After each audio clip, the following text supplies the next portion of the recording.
Hello everyone, कैसे हो सब। आज हम जो टॉपिक कवर कर रहे हैं वो है exchange of assets. This is a part of CA final FR syllabus. बहुत सारे इंडियाज में कवर्ड है ये, जैसे कि इंडियाज 2, इंडिया 16, 38, 40, बहुत सारे इंडियाज हैं। तो इसमें सबसे पहले तो हम बात करेंगे कौन कौन सी वैल्यूज अवेलेबल होती है हमारे पास। एक होती है बुक वैल्यू। बुक वैल्यू को हम कैरिंग वैल्यू भी कहते हैं, रिटन डाउन वैल्यू भी कहते हैं। Carrying value is more use than the other two. तो कैरिंग वैल्यू वो वैल्यू है जो एक एसेट की वैल्यू किसी एंटिटी की बुक्स ऑफ अकाउंट्स में है। After writing of the depreciation जो वैल्यू आ रही है उसको हम बुक वैल्यू या कैरिंग वैल्यू बोलेंगे। दूसरी होती है fair value. Fair value is the worth of asset. एक एसेट की क्या वर्थ है, मार्केट में क्या वर्थ है एक एसेट की, उसको हम फेयर वैल्यू बोलेंगे। और market value is the other name of fair value only, but market value और फेयर वैल्यू में थोड़ा सा स्लाइट सा डिफरेंस होता है। Market value is the value which is determined by the market forces of demand and supply.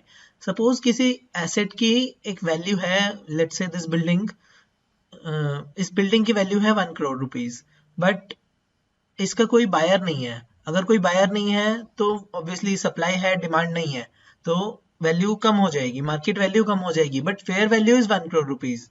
Okay, तो fair value और market value में थोड़ा सा डिफरेंस यहीं पे आ जाता है कि अगर कोई डिमांड नहीं है या सप्लाई नहीं है तो उसकी वैल्यू डिफरेंशिएट कर सकती है फेयर वैल्यू से, बट जनरली मार्केट वैल्यू और फेयर वैल्यू एक ही रहती है।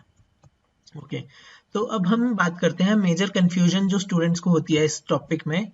क्या है, दो कंफ्यूजन होती हैं। सबसे पहले तो जब एक्सचेंज ऑफ एसेट्स हो रहा है तो क्या अमाउंट हम पी एंड एल अकाउंट में लेकर जाएंगे या फिर statement of P and L में क्या अमाउंट लेकर जाएंगे।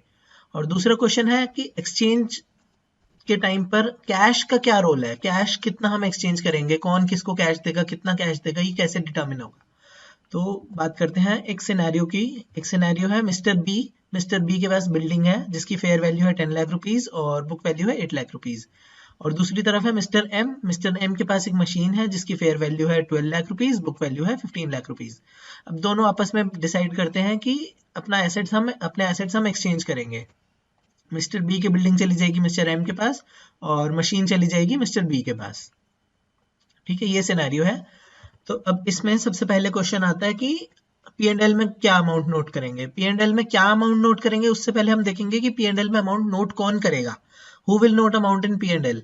तो जो सेलर होता है वो पी एंड एल में अमाउंट नोट करता है हमेशा, कभी भी बायर पी एंड एल में अमाउंट नोट नहीं करेगा। सो ये चीज आप ध्यान से कहीं पर नोट कर लो कि buyer never thinks of profit और loss for the purchase asset. कभी भी अगर हमने किसी एसेट को परचेज करा है तो उसके लिए हम प्रॉफिट या लॉस नहीं देखते। जब उसको सेल करते हैं तब हम देखते हैं कि प्रॉफिट या लॉस है कि नहीं, क्योंकि हमारे पास उस टाइम कॉस्ट और सेल प्राइस दोनों होते हैं, तभी प्रॉफिट या लॉस हम निकाल सकते हैं। सो अब यहाँ पर सेलर कौन है, बिल्डिंग का सेलर है मिस्टर बी, मशीन का सेलर है मिस्टर एम। तो मिस्टर बी के पी&एल में प्रॉफिट या लॉस जो होगा वो बिल्डिंग के लिए होगा और मिस्टर एम के पी&एल में प्रॉफिट या लॉस होगा मशीन के लिए। ओके, अमाउंट क्या रहेगा, amount will be the difference between book value and fair value of the same asset. ऐसे नहीं करना बुक वैल्यू एक की ले ली और फेयर वैल्यू दूसरे की ले ली, ऐसा नहीं करना, दोनों सेम एसेट को देखना है। ओके, सेम एसेट यानी कि बिल्डिंग की फेयर वैल्यू और बिल्डिंग की बुक वैल्यू। मिस्टर बी के पी&एल में हम क्या करेंगे, fair value of building is 10 lakh rupees, book value of building is 8 lakh rupees. तो 8 लाख रुपीज की चीज जो बुक्स में 8 लाख की है, वो अगर फेयर वैल्यू मार्केट में हमारे पास 10 लाख की है, फेयर वैल्यू इज 10 लाख, तो 8 लाख की चीज अगर 10 लाख में जा रही है तो 2 लाख का प्रॉफिट हो गया।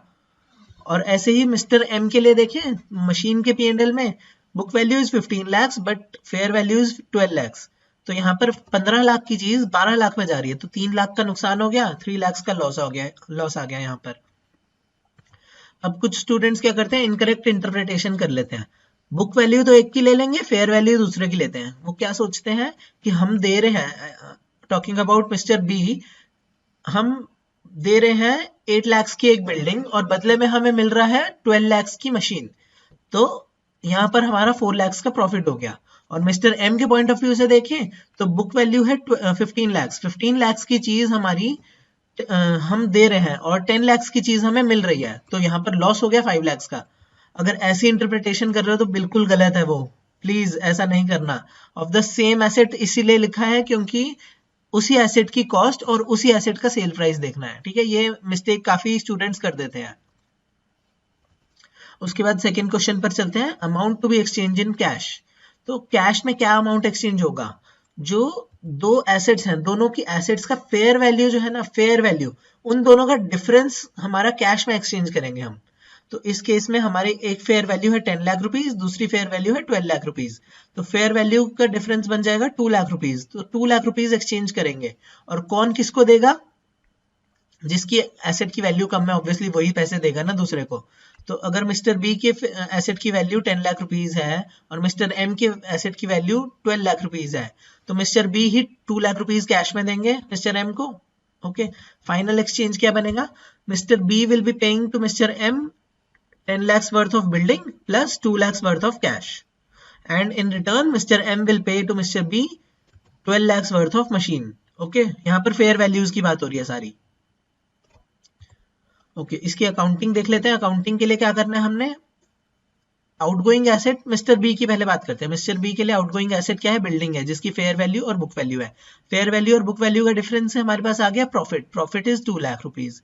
और इनकमिंग एसेट और आउटगोइंग एसेट की फेयर वैल्यूज का जो डिफरेंस है that is also 2 lakh rupees, वो हमारा कैश जा रहा है, तो माइनस 2 लाख रुपीज कैश में आ जाएगा। सो अकाउंटिंग एंट्री बनेगी मशीन डेबिट, बिकॉज मशीन आ रही है, डेबिट हो जाएगी फेयर वैल्यू से 12 लाख रुपीज की। और बिल्डिंग क्रेडिट हो जाएगी, बिल्डिंग बुक वैल्यू से क्रेडिट होगी, बिकॉज हमारी बुक्स में तो वही है ना, तो पूरी बिल्डिंग को राइट ऑफ करेंगे तो 8 लाख रुपीज से राइट ऑफ करना है, 10 लाख से नहीं करना। जो इसका 2 लाख का डिफरेंस है वो प्रॉफिट है हमारा, P&L में जाएगा 2 लाख रुपीज, और कैश भी जा रहा है इसलिए cash to cash 2 lakh rupees credit हो जाएगा। मिस्टर एम के लिए भी सेम है, जो बुक वैल्यू और फेयर वैल्यू का डिफरेंस है 3 लाख रुपीज का लॉस हो गया, और fair value of both the assets incoming and outgoing, इनका जो डिफरेंस है 2 लाख रुपीज, ये कैश में आ जाएगा, मिस्टर एम को मिलेगा। तो कैश यहाँ पर डेबिट हो जाएगा, बिल्डिंग आ रही है, बिल्डिंग आने वाले एसेट को हम फेयर वैल्यू पर देखते हैं हमेशा। तो बिल्डिंग की फेयर वैल्यू 10 लाख रुपीज है, तो बिल्डिंग को हम डेबिट करेंगे 10 लाख रुपीज से। Cash will be debited bye 2 lakh rupees, 3 lakh का लॉस हो गया वो भी डेबिट, और मशीन जो जा रही है उसकी बुक वैल्यू क्रेडिट होगी। ठीक है, जाने वाले एसेट की बुक वैल्यू क्रेडिट होती है 15 लाख रुपीज। Okay, shortcut. अब कुछ स्टूडेंट्स होते हैं जिनको चाहिए होता है कि भाई शॉर्टकट बता दो हमें, हम इतना नहीं लॉजिक्स नहीं देख सकते, हमें शॉर्टकट चाहिए। तो उनके लिए है ये, इनकमिंग एसेट को हमेशा फेयर वैल्यू पे डेबिट करना है। Incoming asset will be always be debited bye fair value, and outgoing asset will always be credited bye book value. Okay, outgoing asset credit होगा बुक वैल्यू से, incoming asset debit होगा fair value से। Cash will be the difference between the fair values of both the assets incoming and outgoing, but कौन सी side पर होगा, debit होगा या credit होगा, वो डिपेंड करता है कौन किसको कैश दे रहा है, उसके ऊपर डिपेंड करता है कि कैश डेबिट होगा या क्रेडिट होगा। और P&L बैलेंसिंग फिगर, जहां बैलेंस आ गया वहां पर P&L। Okay, balancing figure is P&L। इसके लिए तुम्हें कैलकुलेट नहीं करना पड़ेगा, बैलेंसिंग फिगर देख लो, जहां पर बैलेंसिंग फिगर आ रही है वो P&L में डाल दो, दैट्स इट। एक और एग्जांपल लेते हैं, यहाँ पर बस मैंने फिगर्स चेंज करी हैं, फेयर वैल्यू और बुक वैल्यू दोनों एसेट्स की, पूरा सिनेरियो सेम है। तो डायरेक्टली अकाउंटिंग पे चलते हैं। यहाँ पे बिल्डिंग की फेयर वैल्यू है 8 लाख रुपीज और बुक वैल्यू है 11 लाख रुपीज। सो मिस्टर बी को 3 लाख का लॉस हो रहा है, यहाँ पर लॉस P&L में चला जाएगा, और जो मशीन आ रही है उसकी फेयर वैल्यू है 11 लाख रुपीज। तो 11 लाख माइनस 8 लाख, 3 लाख का यहाँ पर भी मिस्टर बी की वैल्यू कम है भाई, मिस्टर बी की बिल्डिंग की वैल्यू कम है, तो 8 लाख की वैल्यू हम दे रहे हैं, तो हमें 3 लाख कैश भी देना पड़ेगा। Cash will also be an outgoing asset. So machine debit हो जाएगी 11 लाख रुपीज से, which is the fair value of incoming asset. Building जा रही है, बुक वैल्यू से क्रेडिट होगी 11 लाख रुपीज, और 3 लाख का कैश भी जा रहा है हमारा, तो cash will also be credited bye 3 lakh rupees. Balancing figure देख लो, 3 लाख रुपीज P&L में आ जाएगा। मिस्टर एम के लिए फेयर वैल्यू है 11 लाख रुपीज और बुक वैल्यू है 7 लाख रुपीज, तो यहाँ पर 4 लाख का प्रॉफिट हो गया। और बिल्डिंग जो आ रही है वो उसकी फेयर वैल्यू है 8 लाख रुपीज, तो यहाँ पर 3 लाख रुपीज कैश भी आएगा मिस्टर एम के पास। ओके, तो बिल्डिंग जो आ रही है उसकी वैल्यू है 8 लाख रुपीज और कैश भी आ रहा है 3 लाख रुपीज का, और जो जा रहा है asset which is the machine, it will be credited bye 7 lakh rupees which is the book value of that asset. और जो बैलेंसिंग फिगर बच गया वो है P&L हमारा 4 लाख रुपीज का। ओके, अब सिनेरियो 2 पे चलते हैं। यहाँ है fair value of only one asset is available. अब दोनों में से एक एसेट की फेयर वैल्यू है, एक की नहीं है। देखो पहली बात तो ये ऐसा रियल सिनेरियो बहुत बहुत कम होता है कि एक की फेयर वैल्यू है और दूसरे की नहीं है और फिर भी एसेट एक्सचेंज हो रहे हैं। एसेट एक्सचेंज करना हो अगर किसी को तो ऑब्वियसली वो फेयर वैल्यू निकालेगा अपने एसेट की, तभी तो एसेट एक्सचेंज करेंगे। दोनों की फेयर वैल्यू इक्वल होगी तभी एसेट एक्सचेंज होता है, अदरवाइज कोई भी एक्सचेंज नहीं करेगा। क्यों अपना कोई लॉस कराएगा। तो ये थोड़ा थियोरेटिकल केस है, बट फिर भी करना तो है ही। तो यहाँ पर भी वही दो क्वेश्चंस आते हैं, कैश क्या होगा और P&L में क्या होगा। तो कैश के लिए मैंने बताया था cash will be the difference between the fair values of both the assets, incoming and outgoing assets. तो अगर यहाँ पर एक ही एसेट की फेयर वैल्यू है तो क्या कैश निकाल सकते हैं हम? नहीं, कैश नहीं निकाल सकते, इसलिए कैश यहाँ पर कुछ भी नहीं होगा। बट P&L निकाल सकते हैं क्या? P&L तो निकाल सकते हैं। मिस्टर बी के लिए तो एटलीस्ट निकाल सकते हैं हम। फेयर वैल्यू भी है, बुक वैल्यू भी है ऑफ द सेम एसेट, तो 2 लाख रुपीज का प्रॉफिट आ जाएगा। यहाँ पे किसी को कोई डाउट नहीं होना चाहिए। बट मिस्टर एम के लिए क्या करें? मिस्टर एम की फेयर वैल्यू तो हमारे पास है ही नहीं मशीन की।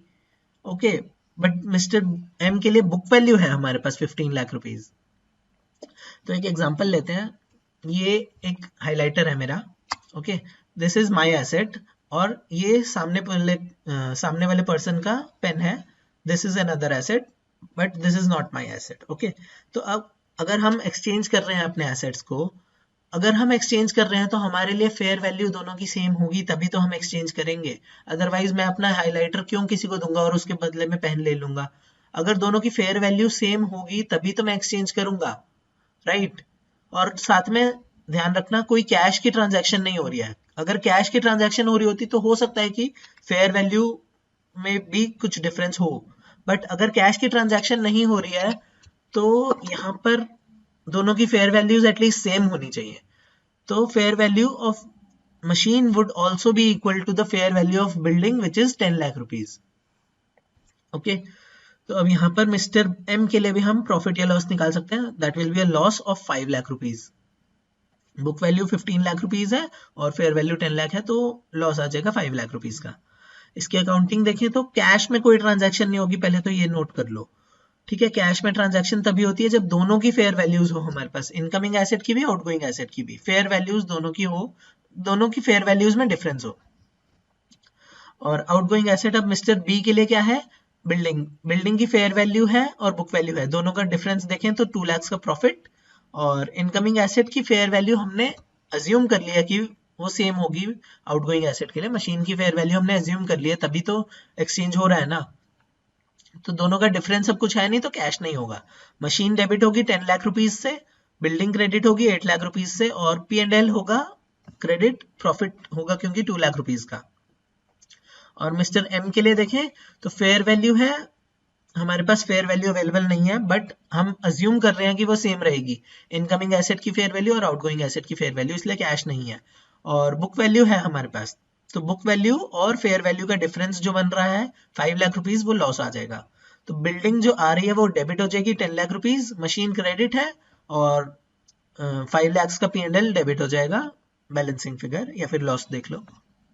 ओके, नेक्स्ट सिनेरियो पे चलते हैं। Scenario 3 which is fair value of both the assets is not available. Okay, अब यहाँ पर अब मैं जब सेकंड केस में ही बोल रहा था कि ये रेयर सिनेरियो है, ये रियलिस्टिक नहीं है, थर्ड तो बिल्कुल भी रियलिस्टिक नहीं है। ओके, ऐसा बिल्कुल नहीं हो सकता कि दोनों ही एसेट्स की फेयर वैल्यू नहीं है फिर भी हम एक्सचेंज कर रहे हैं, ऐसा मतलब कभी नहीं हो सकता, ये थियोरेटिकल केस है।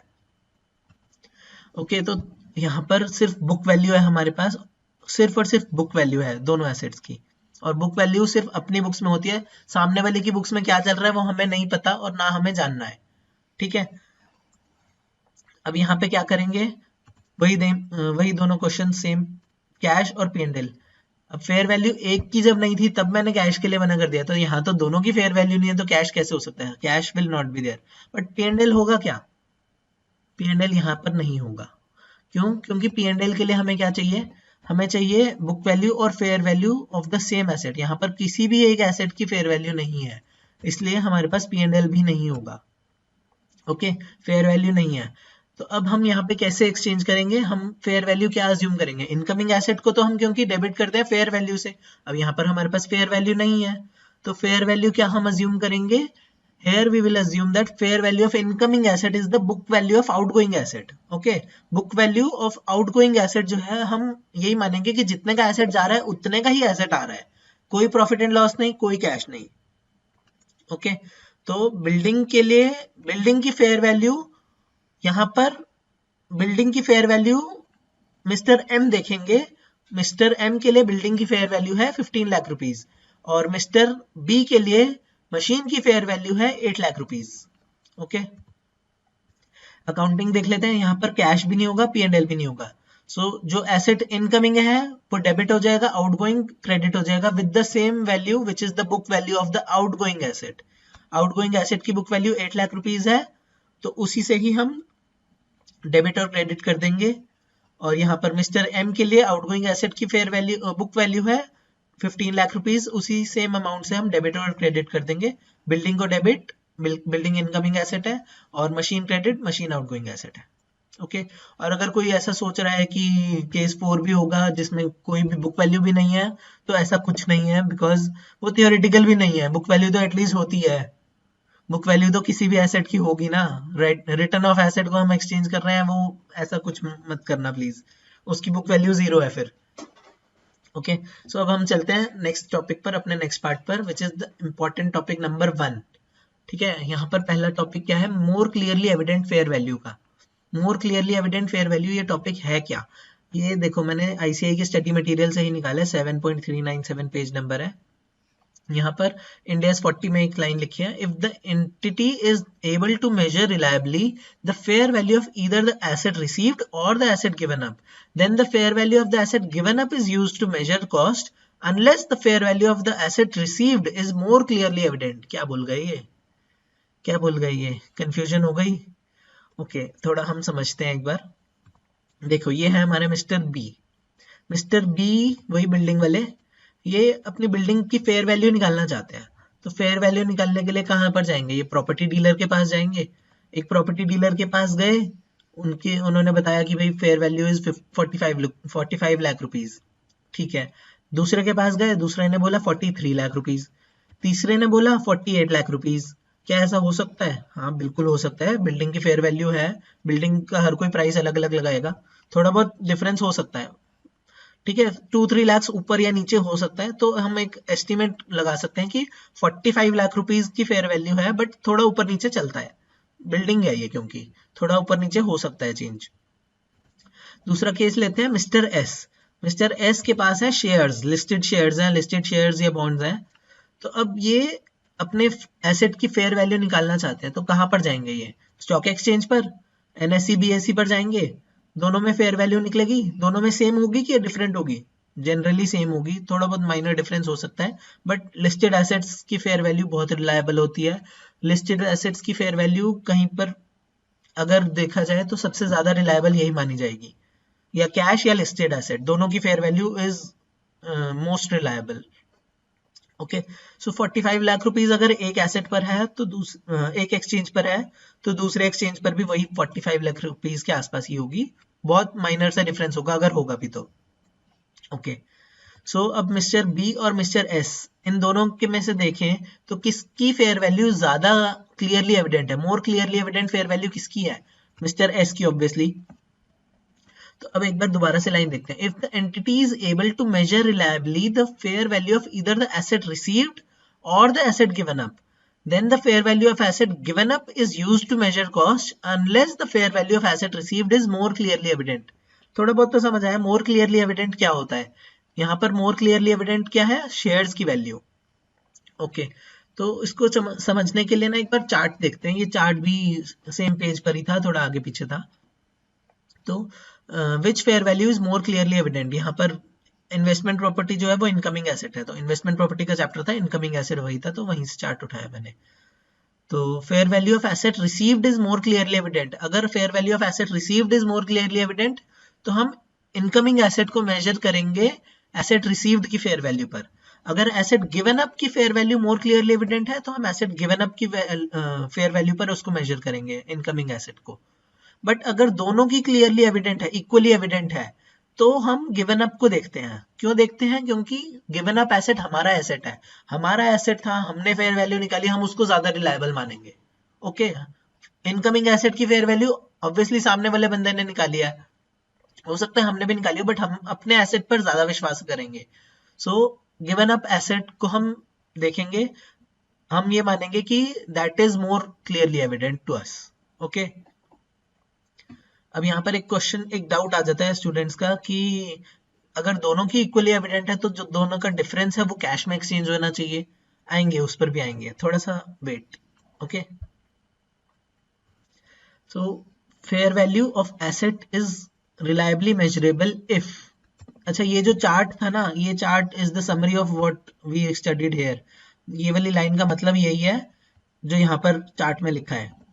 एक बार आप देखो, अगर एंटिटी मेजर कर सकती है reliably the fair value of इधर द एसेट रिसीव्ड और द एसेट गिवन अप, दोनों में से किसी की भी वैल्यू को मेजर कर सकती है, फेयर वैल्यू को reliably, then the fair value of asset given up is used to measure cost. Okay, given up is used to measure cost, given up को ही हम measure करेंगे unless the fair value of asset received is more clearly evident. अगर asset received की fair value more clearly evident है तो हम उसको use करेंगे, otherwise हम given up को use करेंगे, right? Okay, चलो next, fair value of asset is reliably measurable if, कब होगा? अगर variability in the range of reasonable fair value measurements is not significant for that asset. Okay, ये क्या है? जैसे हमने बिल्डिंग की फेयर वैल्यू निकाली थी तो 43 लाख, 45 लाख, 48 लाख आ रही थी वैल्यू, तो हमारे पास रेंज क्या आई? 43 लाख टू 48 लाख। अगर सपोज यही वैल्यूज होती हमारे पास 30 लाख, 45 लाख, 60 लाख, अगर रेंज बनती हमारी 30 लाख टू 60 लाख की रेंज, तो ये तो बहुत बड़ी रेंज है, इसमें तो बहुत बड़ी वेरिएबिलिटी है, बहुत ज्यादा वेरिएबिलिटी है। This variability is much more significant, but this variability is not that significant. Okay, थोड़ा बहुत डिफरेंस तो चलता है, प्रॉपर्टी की वैल्यू है, प्रॉपर्टी में 1-2 लाख ऊपर नीचे हो सकता है। 45 लाख अगर हम एस्टिमेट लगाएं तो 2-3 लाख ऊपर नीचे हो सकता है। So this one is more clearly evident than this one. Okay, so next point क्या है? Probabilities of the various estimates within that range can be reasonably assessed and used when measuring fair value. That means कि 45 लाख, 43 लाख, 48 लाख, इनकी जो probability होगी, इन values की probability क्या है वो हम रीजनेबली असेस कर सकते हैं अगर दोनों चीजें हो रही हैं। First point is variability in the range is not that significant, ठीक है, रेंज की वेरिएबिलिटी इतनी सिग्निफिकेंट नहीं है, और इंग्लिश वाला, और हिंदी वाला नहीं, इंग्लिश वाला, और the probabilities within the range can be reasonably estimated, reasonably assessed. probabilities at least हम reasonably assess कर सकते हैं कि जो probabilities होंगी वो क्या होंगी different values की, तो दोनों में से अगर कुछ भी हो रहा है तो fair value को हम more clearly evident मान सकते हैं, मतलब reliable मान सकते हैं। ओके, हम राइट साइड वाली को रिलायबल नहीं मानेंगे क्योंकि बहुत ज्यादा डिफरेंस है रेंज का, लोअर लिमिट और अपर लिमिट में डबल का फर्क है, 100% का फर्क है, ये बिल्डिंग की फेयर वैल्यू के लिए बहुत बड़ी रेंज हो गई, तो इसको रिलायबल नहीं मानेंगे। ओके, सेकंड इंपॉर्टेंट टॉपिक पर चलते हैं कि when to adjust the fair value of incoming asset. Incoming asset की फेयर वैल्यू को भी एडजस्ट करते हैं हम कभी कभी। कैसे करते हैं? देखो, मिस्टर बी है वही हमारे बिल्डिंग वाले, अब हम मिस्टर बी की बात कर रहे हैं, बस मिस्टर एम को बीच में नहीं लाएंगे। मिस्टर बी के लिए आउटगोइंग एसेट क्या है? बिल्डिंग जिसकी फेयर वैल्यू है 10 लाख और बुक वैल्यू है 8 लाख, और इनकमिंग एसेट है उसकी फेयर वैल्यू है 12 लाख। तो अब हम इनकमिंग एसेट की बुक वैल्यू इसलिए नहीं देखेंगे क्योंकि वो मिस्टर एम की बुक्स में है, मिस्टर बी के लिए मिस्टर एम की बुक्स का कोई रेलेवेंस नहीं है। ओके, तो यहाँ पर अकाउंटिंग एंट्री क्या बनेगी? वही जो हमने अभी करी थी, machine debit, building credit, cash credit और P&L क्रेडिट, सेम वैल्यूज हैं, सेम अकाउंटिंग एंट्री है। एक तो ये एंट्री हो सकती है, दूसरी अकाउंटिंग एंट्री क्या हो सकती है कि हम इनकमिंग एसेट की फेयर वैल्यू को एडजस्ट कर दें equal to the fair value of outgoing asset. हमने 12 लाख को कम करके 10 लाख कर दिया यहाँ पर, ओके, और कैश को हटा दिया। तो पहला क्वेश्चन ये है कि क्या ये दोनों एंट्रीज ठीक हैं? ऐसा कुछ भी हो सकता है क्या? केस 1 ही ठीक लग रहा है, केस 2 क्या ठीक है? बिल्कुल ठीक है, केस 2 भी होता है, ठीक है, केस 2 भी होता है। कब होता है वही हमने देखना है कि कब करना है हमने केस 2, कब केस 1 करना है। ओके, तो इसके लिए हमें थोड़ा सा ऑफ द ट्रैक जाना पड़ेगा, बिजनेस कॉम्बिनेशन के लिए बिजनेस कॉम्बिनेशन वाले चैप्टर में जाना पड़ेगा। Business combination versus asset acquisition, ये एक टेबल है स्टडी मटेरियल में ही, इनिशियल पेजेस में ही है, तो इलस्ट्रेशन 1 से जस्ट पहले, अगर किसी को रेफर करना हो तो वहां पे कर सकते हैं, और बहुत इंपॉर्टेंट टेबल है, अच्छा है, तो एक बार जरूर देखना। तो यहाँ पर क्या है कि इंटेंजिबल एसेट्स की बात कर रहे हैं इंक्लूडिंग गुडविल। अगर बिजनेस कॉम्बिनेशन का केस हो तो intangible assets are recognised at fair value if they are separately identifiable, goodwill is recognised as a separate asset. ठीक है, बिजनेस कॉम्बिनेशन के केस में गुडविल रिकॉग्नाइज होती है और वो सेपरेट एसेट बनती है, और इंटेंजिबल एसेट्स को फेयर वैल्यू पर रिकॉग्नाइज करेंगे। एसेट एक्विजिशन का केस है अगर, तो intangible assets are acquired as a part of group of assets would be recognized and measured based on an allocation of the overall cost of transaction with reference to their relative fair values. No goodwill would be recognized. अब यहाँ पे क्या बोल रहे हैं कि goodwill को recognise नहीं करेंगे, बट जो एसेट्स आ रहे हैं उनकी फेयर वैल्यू को हम एडजस्ट करेंगे। कैसे करेंगे, देखो एग्जांपल लेकर चलते हैं। एसेट्स ही हमने एक्वायर करे हैं, बिल्डिंग की फेयर वैल्यू है 10 लाख, लैंड की फेयर वैल्यू है 15 lakh, patent which is intangible asset उसकी फेयर वैल्यू है 12 लाख, और मशीन की फेयर वैल्यू है 8 lakh rupees. Total 45 lakh rupees हमने एसेट्स एक्वायर करे हैं, और कंसिडरेशन कितनी पे करी है हमने, 50 lakh rupees. Okay, 50 lakh rupees consideration पे करी है। अगर ये बिजनेस कॉम्बिनेशन का केस है तो सिंपल एंट्री है, सारी फेयर वैल्यूज डेबिट हो जाएंगी, 45 लाख रुपीज डेबिट, 50 लाख का कैश क्रेडिट हो जाएगा, बचा balancing figure, goodwill 5 lakh rupees debit हो जाएगी, सिंपल। ओके, बट अगर ये एसेट एक्विजिशन का केस है तो क्या करेंगे, गुडविल तो रिकॉग्नाइज कर नहीं सकते, क्योंकि गुडविल तभी रिकॉग्नाइज होगी जब बिजनेस कॉम्बिनेशन होगा। अगर बिजनेस कॉम्बिनेशन नहीं हो रहा तो गुडविल रिकॉग्नाइज कभी भी नहीं होगी। ठीक है, तो अब यहाँ पे क्या करेंगे हम, कंसिडरेशन तो हमने 50 लाख पे करी है, which is 5 lakh rupees extra, हमने एक्स्ट्रा पे कर रहे हैं फॉर दीज एसेट्स जिनकी फेयर वैल्यू है 45 लाख रुपीज। तो हमें यहाँ पर क्या करना चाहिए, हमें एडजस्टेड फेयर वैल्यूज निकालनी पड़ेंगी। एडजस्टेड फेयर वैल्यूज निकालेंगे हम कैसे, 10 lakhs divide by 45 lakhs into 50 lakhs, ऐसे करके हम सारे एसेट्स की फेयर वैल्यू निकालेंगे, एडजस्टेड फेयर वैल्यूज, और उसके अकॉर्डिंगली हम एंट्री पास करेंगे, which is all the assets will be debited by the adjusted fair values, और कैश क्रेडिट हो जाएगा 50 लाख रुपीज। ओके, सिंपल, ये रेशियो है 50 lakhs की, 50 lakhs को रेशियो में बांट दिया हमने, और ratio of the fair values. Okay, अब इनकरेक्ट अंडरस्टैंडिंग, क्या कुछ स्टूडेंट्स की एक इनकरेक्ट अंडरस्टैंडिंग भी हो जाती है, एसेट एक्विजिशन वाले केस की बात कर रहा हूँ, कि क्या करते हैं, गुडविल को तो रिकॉग्नाइज नहीं करेंगे, बट गुडविल इंटेंजिबल एसेट है, और यहाँ पर इंटेंजिबल एसेट एक पेटेंट भी है, तो गुडविल की वैल्यू को हमने पेटेंट में डाल दिया, सिर्फ इसकी वैल्यू को एडजस्ट कर दिया हमने, और बाकी सब की fair value as it is ले ली। ऐसा कर देते हैं कुछ स्टूडेंट्स, मैंने कई स्टूडेंट्स को देखा है ये चीज करते हैं। तो अगर कोई ये कर रहा है तो बिल्कुल गलत है। क्यों देखो, हम चलते हैं इसी टेक्स्ट पर। यहाँ देखो, पहले बात तो ये डाउट आता क्यों है स्टूडेंट्स को, क्योंकि यहाँ पर लिखा हुआ है इंटेंजिबल एसेट्स, कहते हैं कि सिर्फ इंटेंजिबल एसेट्स यहाँ लिखा है, तो हम इंटेंजिबल एसेट्स की वैल्यू को ही ओवरऑल कॉस्ट के बेस पर एलोकेट करेंगे। हम बाकी एसेट्स को क्यों छेड़े, हमने सिर्फ इंटेंजिबल एसेट्स को छेड़ना है। अगर इंटेंजिबल एसेट्स लिखा है तो सिर्फ इंटेंजिबल को छेड़ेंगे ना, और गुडविल को तो रिकॉग्नाइज हम कर नहीं रहे हैं, तो गुडविल नहीं कर रहे तो गुडविल की जगह इंटेंजिबल एसेट्स पर कॉस्ट को एलोकेट कर दो।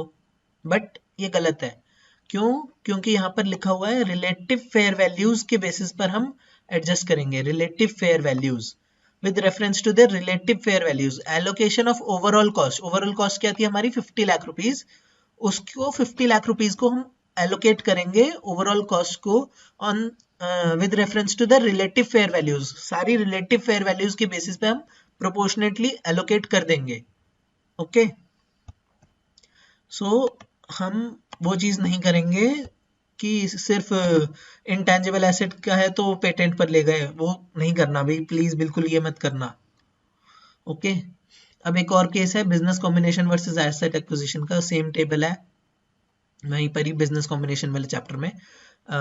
यहाँ पर बार्गेन परचेज वाला केस है, गेन ऑन बार्गेन परचेज, तो गुडविल वाला केस नहीं है, bargain purchase, gain on bargain purchase वाला केस है। तो बिजनेस कॉम्बिनेशन के केस में तो हम सेम गुडविल को डेबिट कर देते हैं, gain on bargain purchase credit कर देते हैं। वही होता है। बट एसेट एक्विजिशन के केस में हम गेन ऑन बार्गेन परचेज भी नहीं कर सकते, तो यहाँ पे क्या करेंगे, फिर हम वही करेंगे, adjusted fair values, same assets हैं, सेम फेयर वैल्यूज हैं, बट कंसिडरेशन चेंज कर दिया, इस बार 40 लाख कर दिया, तो बार्गेन परचेज है। बिजनेस कॉम्बिनेशन के केस में तो हम नॉर्मली सारे एसेट्स को डेबिट फेयर वैल्यू पर, कैश को क्रेडिट 40 लाख रुपीज और gain on bargain purchase credit 5 lakh rupees, ये जाएगा ओसीआई में या कैपिटल रिजर्व जो भी होगा वो एज द केस में भी वो देखा जाएगा, वो अभी का टॉपिक नहीं है। बट एसेट एक्विजिशन में क्या होगा, हम एडजस्टेड फेयर वैल्यूज निकालेंगे। कैसे, 10 लाख डिवाइड बाय 45 इंटू 40, वही सेम 40 लाख को हम प्रोपोर्शनेट कर देंगे और इसकी एंट्री होगी ये एडजस्टेड फेयर वैल्यू से। बिल्डिंग हमारी 8.89 लाख, लैंड 13.33 लाख ऐसे करके, और कैश क्रेडिट हो जाएगा 40 lakh rupees, gain on bargain purchase नहीं होगा इस बार। ठीक है, अब ये तो समझ आ गया कि क्या हम एडजस्टमेंट ऑफ इनकमिंग एसेट की फेयर वैल्यू, इनकमिंग एसेट की फेयर वैल्यू को एडजस्ट कर रहे हैं, वो तो समझ आ गया। बट कब करना है उस क्वेश्चन पर चलते हैं। ठीक है, कब केस 1 और कब केस 2 लगाना है। तो पहली बात तो जब एक तो हमने देख लिया एसेट एक्विजिशन के केस में लगेगा। ओके, एसेट एक्विजिशन का केस है तब हम ये चीज करेंगे, बिजनेस कॉम्बिनेशन में नहीं करना। और दूसरी बात ये, fair value of incoming asset is not reliable. जो हमने टेबल देखा था, इनकमिंग एसेट की फेयर वैल्यू अगर रिलायबल नहीं है, आउटगोइंग की रिलायबल है, तो आउटगोइंग वाले की हम एसेट के बेस पर हम इनकमिंग को ले लेंगे। जैसे यहाँ पर 12 लाख रुपीज सपोज रिलायबल नहीं है, 12 लाख रुपीज अगर रिलायबल नहीं है तो हम यही मानेंगे कि 10 लाख का हम एसेट दे रहे हैं और बदले में 10 लाख का ही एसेट आ रहा है हमारे पास। ओके, इसलिए कैश के ट्रांजैक्शन नहीं करेंगे हम यहाँ। पहली बात तो ये। और दूसरा पॉइंट है, fair value of consideration paid is different from fair value of incoming asset. इसका शॉर्टकट समझ लो कि कैश अगर इनकमिंग या आउटगोइंग एसेट में है, या तो कैश हमें बता दिया कि कितना कैश हमारे पास आ रहा है या जा रहा है, तो हम एक फेयर वैल्यू को, और उसके बाद भी कैश अगर आ जा रहा है उसके बाद भी फेयर वैल्यू में कुछ डिफरेंस है, अगर fair value of incoming asset और आउटगोइंग एसेट की फेयर वैल्यू में कुछ डिफरेंस है, plus cash is one of the outgoing या इनकमिंग एसेट, तो हम फेयर वैल्यू को एडजस्ट करेंगे इनकमिंग एसेट की फेयर वैल्यू को। ओके, आउटगोइंग को भी कर सकते हैं, केस आएगा, देखते हैं कैसे। सो ये सेम बिजनेस कॉम्बिनेशन की इलस्ट्रेशन 1 है। An entity acquires an equipment and a patent in exchange for 1000 crores cash and land। ठीक है, 1000 crores का तो कैश जा रहा है और एक लैंड जा रही है। लैंड की फेयर वैल्यू है 400 crores और कैरिंग वैल्यू है 100 crores, तो P&L आ जाएगा इन दोनों से, 300 crores का P&L प्रॉफिट है। Fair values of equipment and patent, equipment और पेटेंट इनकमिंग एसेट्स की फेयर वैल्यू है, एस्टिमेट करिए 500 crores एंड 1000 crores रिस्पेक्टिवली। ठीक है, the equipment and patent relate to a product that has just recently been commercialized. The market for this product is still developing। ये बहुत important line है। इस लाइन से हमें क्या पता चल रहा है कि जो इक्विपमेंट और पेटेंट है वो उनकी वैल्यू जो है, फेयर वैल्यू जो है वो इतनी रिलायबल नहीं है। ठीक है, रिलायबल नहीं है क्योंकि उनका जो प्रोडक्ट है, वो जिस प्रोडक्ट के लिए है, वो प्रोडक्ट की मार्केट अभी स्टिल डेवलप कर रही है और अभी कमर्शियलाइज, जस्ट अभी कमर्शियलाइज हुआ है, तो अभी हम एग्जैक्टली फेयर वैल्यू क्या है वो नहीं बता सकते।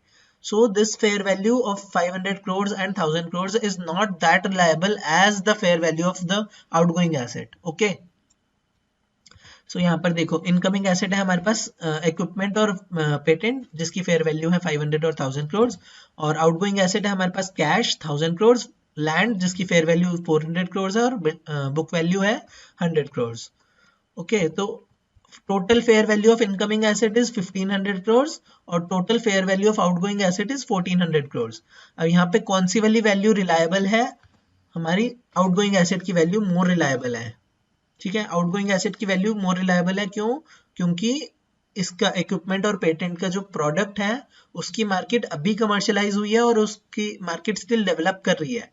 ओके, तो अब यहाँ पे क्या करेंगे, हम फेयर वैल्यूज को एडजस्ट करेंगे। ठीक है, फेयर वैल्यू को एडजस्ट करना है, 1500 को हम एडजस्ट करके 1400 crores पर लेकर जाएंगे। राइट, तो fair value of equipment would be 466.67 और fair value of patent would be 933.33। और ये अकाउंटिंग एंट्री हो जाएगी, इक्विपमेंट और पेटेंट डेबिट हो जाएंगे एडजस्टेड फेयर वैल्यू से, लैंड क्रेडिट हो जाएगी बुक वैल्यू से। बुक वैल्यू से ध्यान रखना, यहाँ गलती मत करना 400 करोड़ की, 400 करोड़ से नहीं करना। लैंड बुक वैल्यू से क्रेडिट होगी 100 करोड़, कैश 1000 करोड़ जा रहा है और P&L balancing figure 300 crore which is the profit. एक और एग्जांपल लेते हैं, थोड़ा सा चेंज करते हैं इसमें। थोड़ा सा चेंज क्या है कि ये लाइन नहीं है जो हमें बता रही थी कि fair value is not reliable. अगर ये लाइन नहीं है तो क्या करेंगे, ठीक है। एक पहले, इससे पहले एक और छोटा सा चेंज कर देते हैं। अज्यूम करो यहाँ पर कैश नहीं है, सिर्फ बदले में हम लैंड दे रहे हैं और पेटेंट और इक्विपमेंट ले रहे हैं, तो हमारा नॉर्मल केस हो जाएगा। इनकमिंग एसेट है 1500 करोड़ की फेयर वैल्यू है, आउटगोइंग एसेट की फेयर वैल्यू है 400 करोड़। तो इन दोनों के फेयर वैल्यूज का डिफरेंस जो हो जाएगा वो कैश बन जाएगा विच इज 1100 करोड़। 1100 करोड़ को हम पे कर देंगे और बदले में हम दो एसेट्स ले लेंगे। सिंपल, जो स्टार्टिंग में करा था वही है। बट यहाँ पर 1000 करोड़ कैश दिया हुआ है हमें, तो अब हम इसको 1000 करोड़ को 1100 कर दें चेंज करके, वो गलत हो जाएगा। अगर 1100 ही देना होता तो हम ऑब्वियसली पहले ही बता देते ना कि 1100 दे रहे हैं, क्वेश्चन में ही बता देते कि 1100 दे रहे हैं। यहाँ क्वेश्चन में नहीं बताया कि 1100 दे रहे हैं, क्वेश्चन में लिखा है कि 1000 करोड़ कैश दे रहे हैं और लैंड दे रहे हैं। तो क्या करेंगे हम यहाँ पर फिर एडजस्ट करेंगे अपनी फेयर वैल्यू को। अब किसकी फेयर वैल्यू को एडजस्ट करना है, कौन सी फेयर वैल्यू मोर रिलायबल है। यहाँ पर इनकमिंग एसेट्स की फेयर वैल्यू है 1500 करोड़, आउटगोइंग एसेट्स की फेयर वैल्यू है 1400 crore. Which is more reliable, outgoing asset की फेयर वैल्यू को हम मोर रिलायबल मानते हैं। क्यों, हमने पढ़ा था, देखते हैं कहाँ गया चार्ट, ये रहा। देखो, अगर इक्वली एविडेंट है, ये इक्वली एविडेंट का केस है, तो हम fair value of asset given up को बेस मानकर चलेंगे। अब समझ आया यहाँ पर क्यों क्यों मैंने कहा था बाद में करेंगे। यहाँ पर है वो कि इनकमिंग एसेट की फेयर वैल्यू को हम एडजस्ट कर रहे हैं और fair value of given up के इक्वल हम लेकर जाएंगे उसको। Okay, so this one will be more reliable, outgoing asset की फेयर वैल्यू को हम ज्यादा रिलायबल मानेंगे। और सेम वही जो एग्जांपल 1 में करा था वही यहाँ पर है, सेम अकाउंटिंग एंट्री होगी। 1500 को हम एडजस्ट करके 1400 पर लेकर आएंगे और सेम अकाउंटिंग एंट्री है, कुछ भी चेंज नहीं है। वैसे तो यहाँ पर खत्म है, बट एक छोटा सा मैं अपनी तरफ से और एग्जांपल में एडजस्टमेंट करना चाहता हूँ कि हम यहाँ पर एक्वायर जो कर रहे हैं वो पेटेंट और इक्विपमेंट नहीं, लिस्टेड शेयर्स एक्वायर कर रहे हैं। लिस्टेड शेयर्स एक्वायर कर रहे हैं, reliable asset. Okay, fair value जिसकी बहुत रिलायबल होती है। लिस्टेड एसेट, लिस्टेड शेयर्स को एक्वायर कर रहे हैं और कंबाइंड फेयर वैल्यू है 1000 प्लस 500 को 1500 करोड़ कर दिया। ओके, तो अब यहाँ पे क्या करेंगे, देखो इनकमिंग एसेट की फेयर वैल्यू है 1500 करोड़, आउटगोइंग एसेट की फेयर वैल्यू है 1000 प्लस 400 1400 करोड़। अब यहाँ पे क्या मोर रिलायबल है, अगर हम यहाँ पर भी वही सेम लॉजिक लगा लें जो हमने पिछले में करा था कि दोनों की इक्वली एविडेंट है तो हम गिवन अप को ले लेते हैं, तो ये गलत हो जाएगा। ये गलत इसलिए होगा क्योंकि लिस्टेड शेयर्स की वैल्यू को ज्यादा रिलायबल माना जाता है हमेशा। लिस्टेड शेयर्स की वैल्यू को अगर हम यहाँ पर थर्ड वाला केस लगा रहे हैं ना, that means we are assuming कि fair value of land is more reliable than the fair value of listed assets. Listed assets की फेयर वैल्यू को हमेशा ज्यादा रिलायबिलिटी मिलती है, वो ज्यादा रिलायबल होते हैं इन 99.99% ऑफ द केसेस। ओके, कुछ एक केसेस होते हैं, छोड़ दो वो। यहाँ पर फेयर वैल्यू ऑफ लैंड को हम इतना रिलायबल नहीं मानेंगे जितना हम fair value of listed shares को मानेंगे। So this one is more reliable here. Incoming assets की फेयर वैल्यू मोर रिलायबल है, आउटगोइंग एसेट की फेयर वैल्यू रिलायबल नहीं है। अब क्या हम इनकमिंग एसेट की फेयर वैल्यू को एडजस्ट करेंगे? नहीं। आउटगोइंग एसेट की फेयर वैल्यू को एडजस्ट करेंगे? हाँ करेंगे। आउटगोइंग एसेट में हमारे पास कैश है और लैंड है, कैश की फेयर वैल्यू को एडजस्ट करेंगे? कैश की फेयर वैल्यू को क्या एडजस्ट करेंगे, कैश की तो फेयर वैल्यू वही होती है जो उसकी वैल्यू है, face value. Face value is equal to fair value यार। कैश की फेयर वैल्यू इज रिलायबल, उसको नहीं छेड़ सकते हम। बट इसका ये मतलब है कि लैंड की जो फेयर वैल्यू है ना वो रिलायबल नहीं है। लैंड की फेयर वैल्यू इतनी रिलायबल नहीं है। दैट मीन्स हमने जो कैलकुलेट करी है फेयर वैल्यू, जो हमने निकाली है विच इज 400 करोड़, वो गलत है, कुछ उसमें मिस्टेक करी है हमने। तो करेक्ट फेयर वैल्यू जो होनी चाहिए वो 500 करोड़ होनी चाहिए, तभी तो एक्सचेंज पॉसिबल हो रहा है ना। 1000 करोड़ का कैश प्लस 500 करोड़ की लैंड दे रहे हैं और बदले में हम ले रहे हैं 1500 करोड़ के शेयर्स। ओके, तो अब यहाँ पर अकाउंटिंग एंट्री क्या होगी, लिस्टेड शेयर्स डेबिट हो जाएंगे 1500 करोड़ से, लैंड क्रेडिट हुई बुक वैल्यू पर, कैश क्रेडिट और P&L क्रेडिट 400 करोड़ होगा इस बार। 400 करोड़ होगा balancing figure. 400 crore is the difference between fair value which is 500 crores and the book value which is 100 crores of the same asset। Land के ही बात हो रही है यहाँ पर। और अगर सपोज करते हैं यहाँ पर लैंड के साथ हमारे पास 2-3 एसेट्स और भी होते तो क्या करते, प्रोपोर्शनेट कर देते। ओके, प्रोपोर्शनेट भी क्या करते, बैलेंसिंग फिगर तो फिर भी P&L में ही जानी थी, कोई भी होता एसेट तो P&L में ही जानी थी बैलेंसिंग फिगर। तो बैलेंसिंग फिगर भी ले सकते हो तुम P&L में, बट अगर 2-3 एसेट्स की फेयर वैल्यू अगर हम सेपरेटली फेयर वैल्यू निकालें तो प्रोपोर्शनेट करके निकाल सकते हैं। ओके, तो यहाँ पर ये वीडियो खत्म कर रहा हूँ। आई होप आपको ये वीडियो हेल्पफुल लगी हो, बहुत कुछ डाउट्स जो होंगे वो क्लियर हो गए होंगे। तो अगर अच्छी लगे तो प्लीज़ लाइक करना, शेयर करना अपने फ्रेंड्स के साथ, चैनल सब्सक्राइब करना, और अच्छी लगे तो प्लीज़ कमेंट भी करना। और अगर कोई और टॉपिक पर वीडियो चाहिए तो वो भी टॉपिक बता सकते हो आप मुझे, कमेंट सेक्शन में बता सकते हो, या फिर टेलीग्राम का लिंक मैं अपना दे दूंगा, टेलीग्राम पे डायरेक्टली कॉन्टैक्ट कर सकते हो मुझे।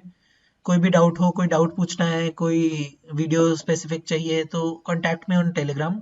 I will provide the link in the description box. Thank you so much.